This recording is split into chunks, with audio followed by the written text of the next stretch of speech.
Hey, everybody. Happy Monday. Welcome to another edition of Solving Your Stress mini series. I am your host, Sam, and every week I come to you live to discuss really the question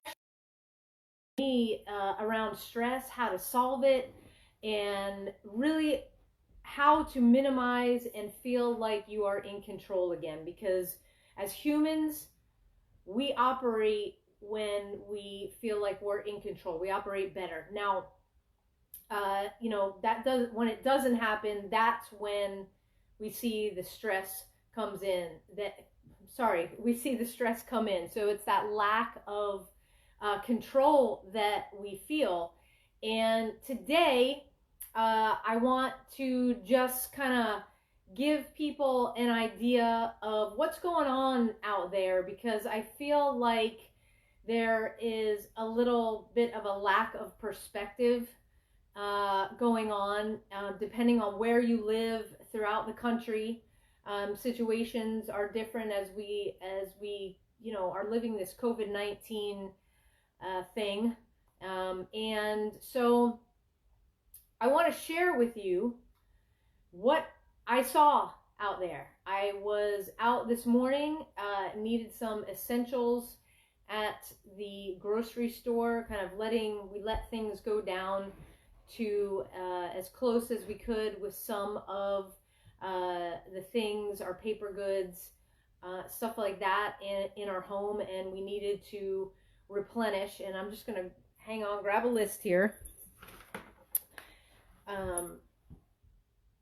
So let's talk about, first of all, why I do this. Every Monday we come together again. I answer your questions that you send to me, and we discuss how to minimize and lessen the stress. We all have stress in our lives, and what we want to do is get to a point where we are minimizing that stress. And that's what we talk about here.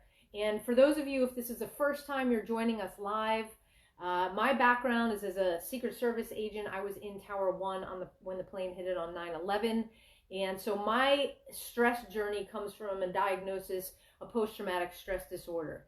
And through the years, I've had to learn to live with that, manage my triggers. And along the way, I learned effective strategies, or I like to say on the couch in my therapy, and then off the couch in real life. And it's those real life strategies, as I like to call them, that we talk about most, because everybody's stress levels are different. Some of us have techniques and tools that work. Some of us don't have any. I like to think of it as having a toolbox, and it's always great to be able to put more things in your toolbox and then be able to draw on them when we need. And yes, I am looking at two different cameras. I have two pages open right now, forms of social media, putting this out. Hey, Amber. And so here's what happened this morning, and why I think we all need to take a step back and gain some perspective when it comes to this COVID-19 thing. Having a common sense, and I even hesitate to use the word common sense, because if common sense was common, everybody would have it. So having an approach where it is promoting calm rather than chaos, I think is a good perspective to have. So let me clue you in on what happened this morning. So like I said again, I needed to go out to get some essentials.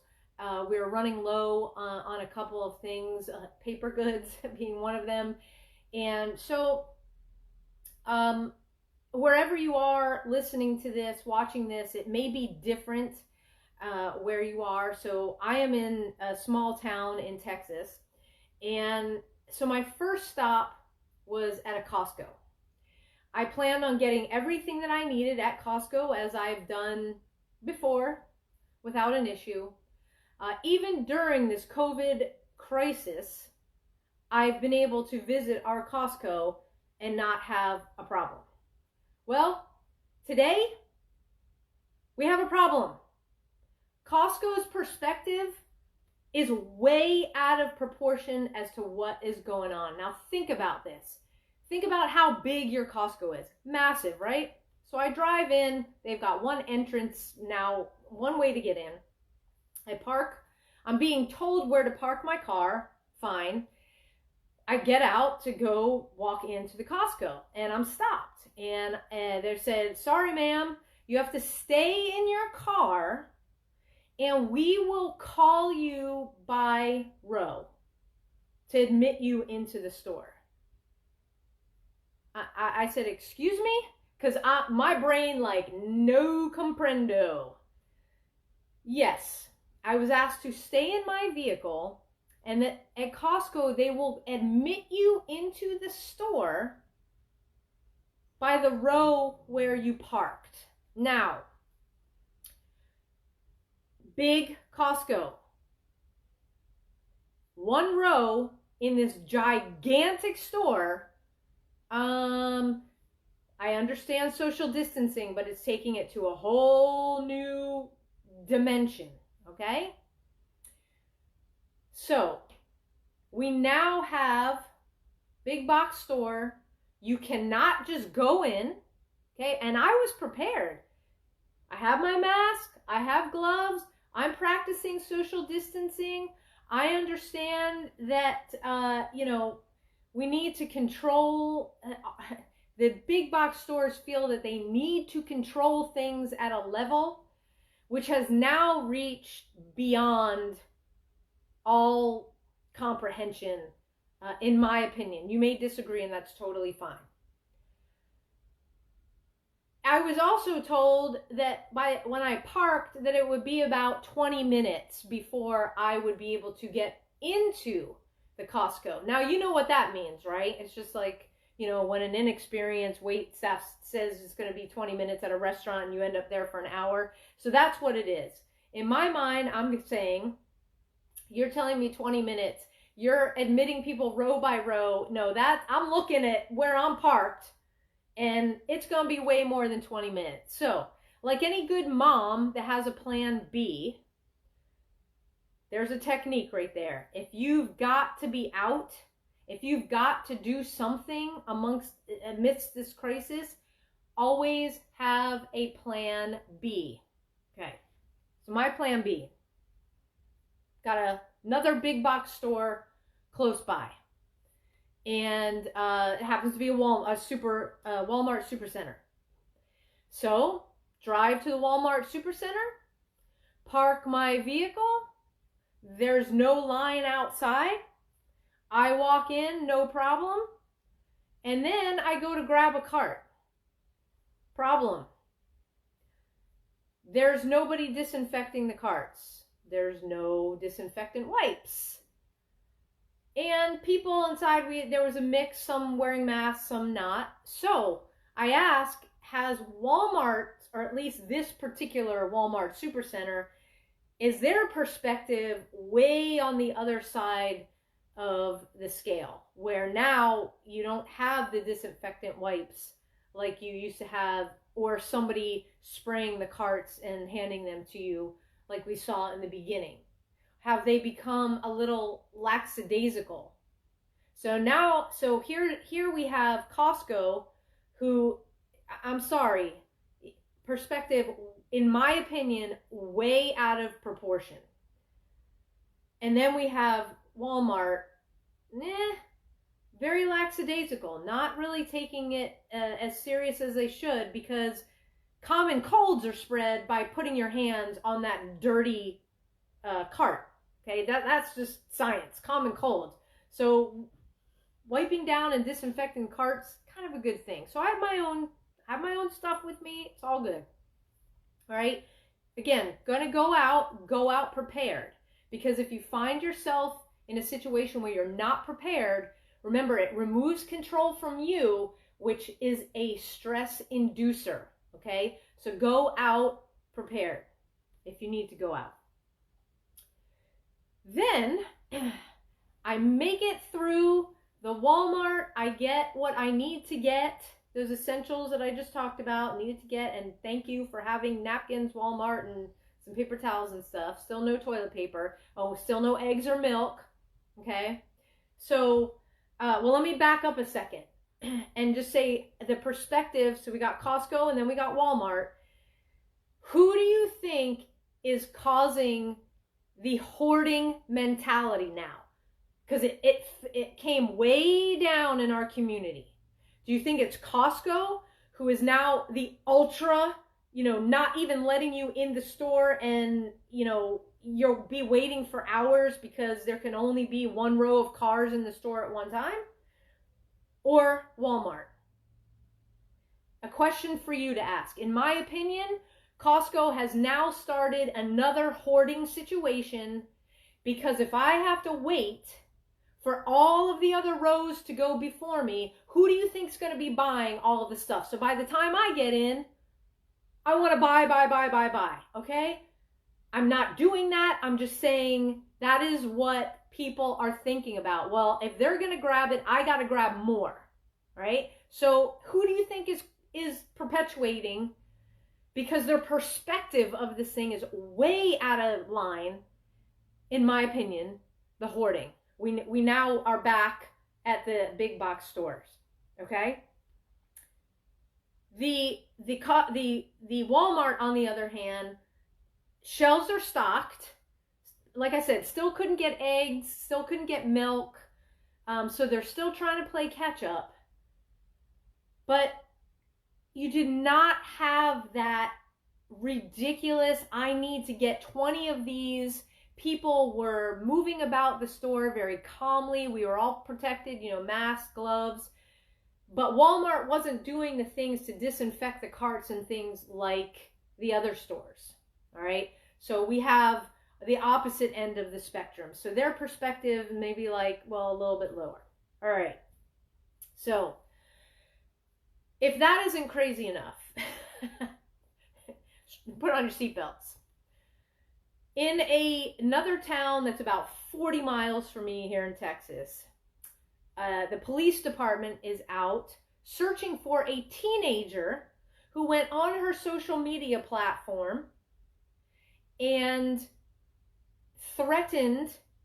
told everybody on social media she was COVID-19 positive, a teenager, and she was purposely going out to spread it to people, okay? I'm not lying. It's probably all over. You guys have probably seen it wherever you are. Okay, so we got this teenager. So now the police are in our local jurisdiction, have to be out looking for this teenage girl. And as soon as they arrest her, they intend to charge her with terroristic threats.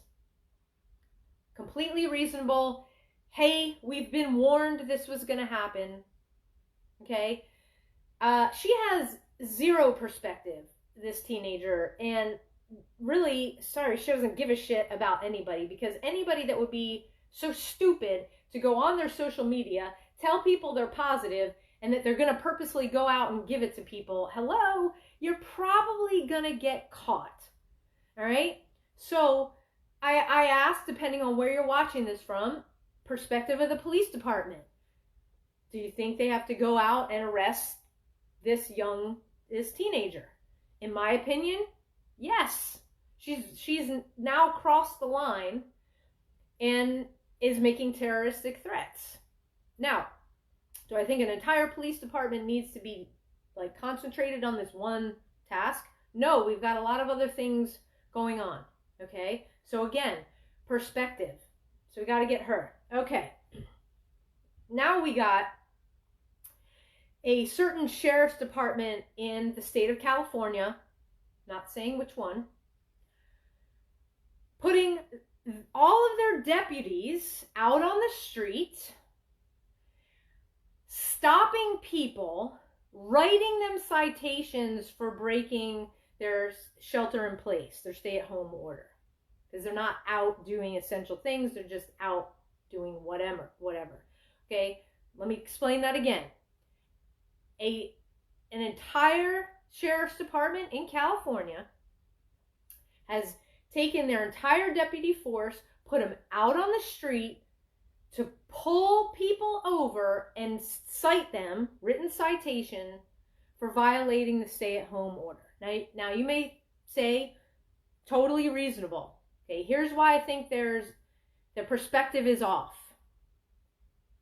When they're stopping the people to write them the citations, they're asking the people to get out of their vehicles, right? A nice barrier called a window is a good protection. You got the social distance right there. They're taking people and removing them 1, 2, 3, 4, 5, however many people are in the car, out of the vehicle, and now face to face with the police officer. Take a breath. Think about it. You've now exposed every single one of your sheriff's deputies. And let me tell you, people, if you haven't heard, the first responder community is getting hit hard. We've had multiple deaths. Is their perspective off in putting their entire force out to write people citations in a manner which exposes their sheriff's deputies directly to the virus? I can give you my opinion to say, you know, staying behind that closed door is a great way to social distance, and you're missing the entire big picture here by getting people out of the vehicle to become face to face with you as a first responder. Doesn't make a lot of sense to me. All right, so we've lost some perspective there, in my opinion. Then we've got a governor in one of the states, again, not naming names and what state he's the governor of, who has called for people to social distance in their own homes. Okay. I'm trying to wrap my head around this even as I speak it to you. Okay. I have an almost teenager. I am married, 3 dogs, husband. We are fine. We have been at home. We have been practicing, social distancing, only going out when it's absolutely essential. My son's freaking out because we're not even doing takeout. I told him, get over it. Why do I need to social distance in my own home? I don't know. Maybe you guys can comment. Do you feel the need to social, if you've got multiple people in your house and you're all fine, do you feel the need to social distance in your own home? I mean, we've already got a society that is so far apart from each other. This is the only way that we can really talk to each other, on Zoom, on Facebook, on FaceTime, using our technology, which is awesome. And now you're asking us in our own homes to social distance? I think we've lost perspective there, Governor, and it's not the governor of Texas. I'm just being 100% clear. It is not the governor of Texas. It is the governor of another state, but I'm not going to say which state, okay?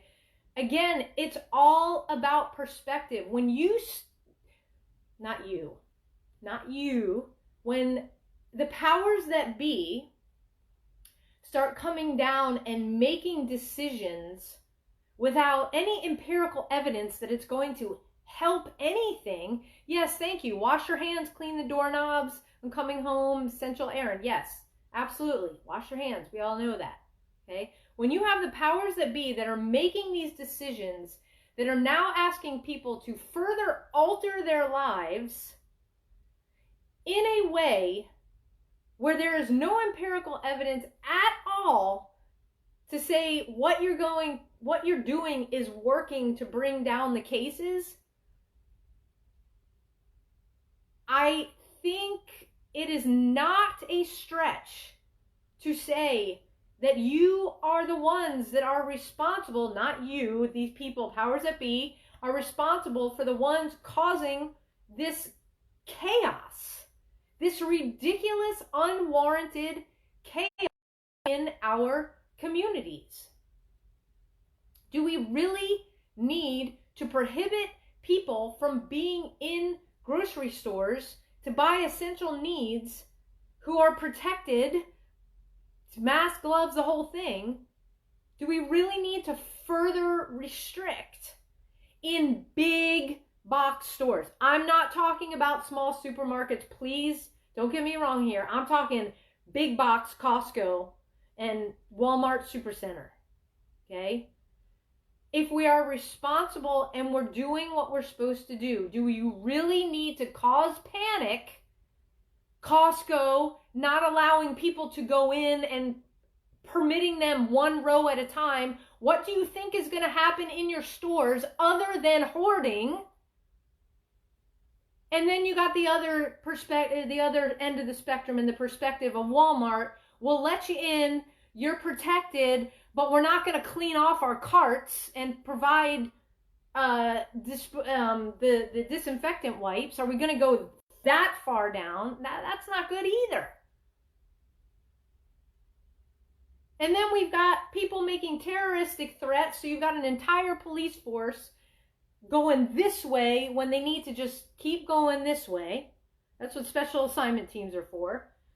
We've got a certain California Sheriff's Department purposely putting first responders in harm's way, in direct contact with people that could have the virus, by sending out every single deputy to write citations, and in the midst of writing the citations, getting everybody out of their vehicles so you're face to face with the person. Come on. I'm a first responder. I lived through a lot of these former crises, swine flu, H1N1. I've never seen anything like this.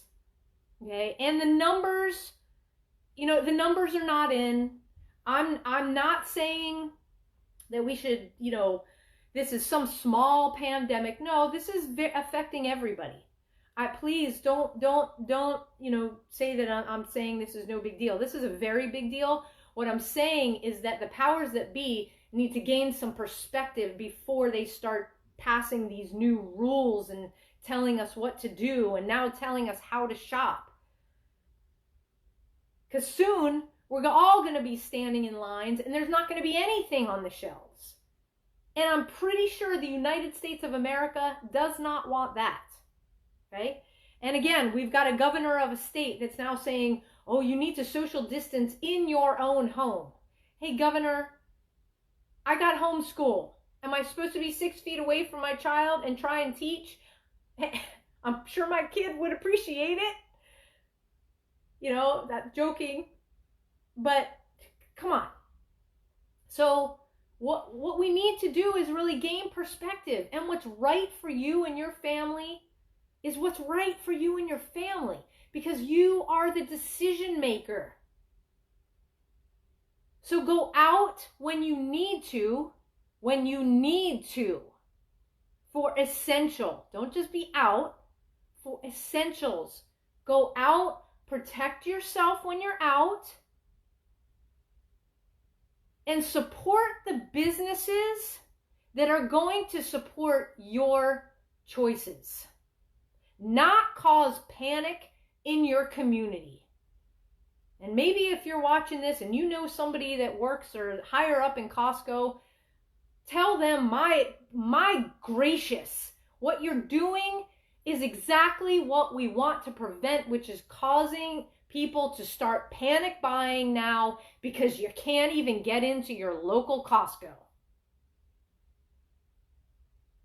So the way this whole conversation started today was about how having a lack of perspective causes stress to the people who are not part of that decision making, i.e. you and me, and how it perpetuates panic and chaos because they're not thinking, they're not using empirical evidence, their decisions are based on nothing.